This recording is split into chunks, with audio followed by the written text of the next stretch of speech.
We truly need people to serve in these departments so that we can uncover this, expose it, and prevent it from happening in the future. Real quick, let me add to this. What we're witnessing is not politics as usual. This is not. This is a cancer to the very core of the republic. You have a Democrat Party who on purpose have weaponized the judicial process. They have weaponized the Department of Justice against their political rivals. Obviously, the target was President Trump. And so what they did is they expanded the scope on purpose with no evidence, no facts, no plausible, no possibility of fact. And they expanded it on purpose, trying to entrap United States senators for the purpose not of just convictions, but for the purpose of suppressing their ability to represent Republicans in the United States of America. That's insanity, but that's what they did. And listen, Senator Johnson's right. It is hard for people in the legal profession to decide to come into this administration because what's happening in bar associations all across America is that if you decide that you want to come in and work here, or I'll bring up another case that people don't want to talk about, but it's true. You had lawyers in America who were trying to represent January 6 detainees, and they were being blackballed by the legal community. That is a fact. They were being blackballed by the legal community from representing those individuals by Democrat attorneys in the bar associations all across America. This is a cancer to the core of the republic. And that's why Senator Johnson and Senator Scott, they need to have answers immediately. We understand what needs to happen at the Department of Justice, and we respect that process, but the American people need to know clearly and unequivocally that the Democrats don't care about the normal operations and the normal give and take of politics. They don't care about that. What they care about is full political control. And if you don't go along with their agenda, then they're going to find a way to investigate you. And the process, to Senator Johnson's point, the process is the punishment. You have people who've been ground into the dust financially because they didn't go along with the Democrats. It is disgusting, and it's got to stop, and that's why this has to be exposed. Yes.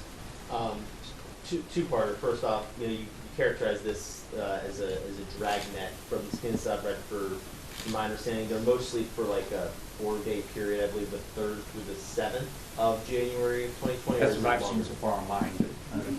No. Okay. No. The subpoenas we're getting in now are far broader than that. Okay. The 4-day period was for the initial 9 members of Congress that the FBI made us aware of. The subpoenas coming in now are very broad. They're for a much longer period of time. They're for many more records. So that's why I say this is way more than a fishing expedition. It truly is a massive partisan dragnet. They're just trying to scoop it all up, again, for the purpose of trying to cripple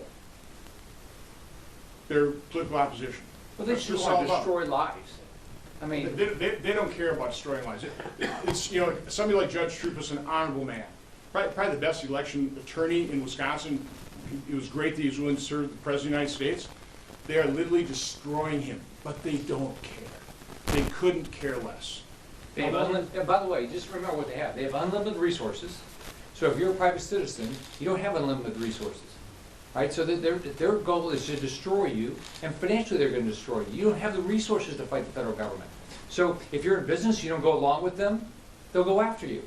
If you're a U.S. senator, you don't go along with them, they'll go after you. This has to stop. I mean, whether like in my case, 3 times. They stole my tax returns, they went after me because I went after Hillary Care and this. Everybody has to understand, they can go after you. I mean, at the time I ran one of the biggest companies in the country, and they went after me. And now I'm a U.S. senator. I mean, wouldn't you think a U.S. senator would never be attacked by the federal government? This is crazy. For the individuals who weren't lawmakers, how long were some of those subpoenas? We'll be making that public. Okay, again, we're trying to identify the numbers now. We're trying to contact people as best we can. But I want to do that in conjunction with Senator Grassley, who's been my partner in all these investigations. So do you expect there will be more information beyond what you guys? Will be. Yeah, there's more information we've not yet released. I'm telling you, there will be more to come. So stay tuned.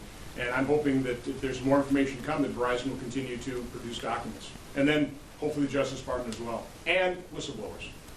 And the second part of the question is, obviously this is with regards to, as you said, the alternate electors, do you guys at this point in 2025 believe that the election in 2020 was improper and so on from President Trump? There were indisputable irregularities in the 2020 election. In Wisconsin, there were a host of them. The lawsuit was a legitimate lawsuit that the Supreme Court of Wisconsin just basically dismissed what they call cloak of lashes. They didn't look at the evidence, and that happened time and time again. Everybody said, the courts looked at this and dismissed it. No, courts basically looked at these cases and dismissed the cases without ever looking at the evidence. So yeah, there were all kinds of irregularities. We doubled the number of absentee ballots. The Baker-Carter Commission warned us that absentee ballots are probably the greatest potential for fraud, and we doubled them during COVID.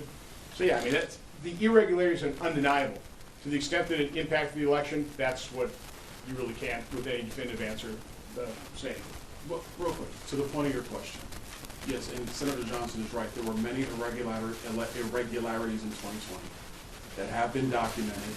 The courts did not look at the evidence. They dismissed the case. That is a fact. But let's talk about this in a broader concept. Each one of us has run for political office in America. The candidate, in this instance, President Trump, is allowed to contest the election. That is a legal right of any candidate in America.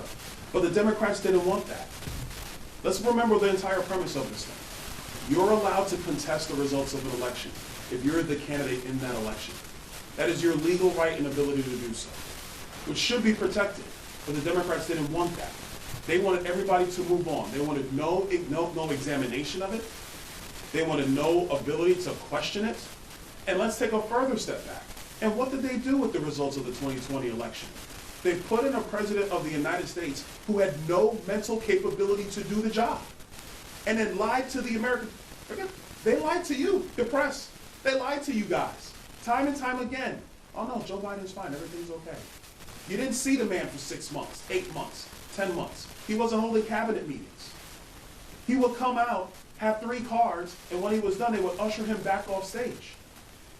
It is one of the greatest affronts to our constitutional republic, a chief executive who was put into place who did not have the capabilities to do his job.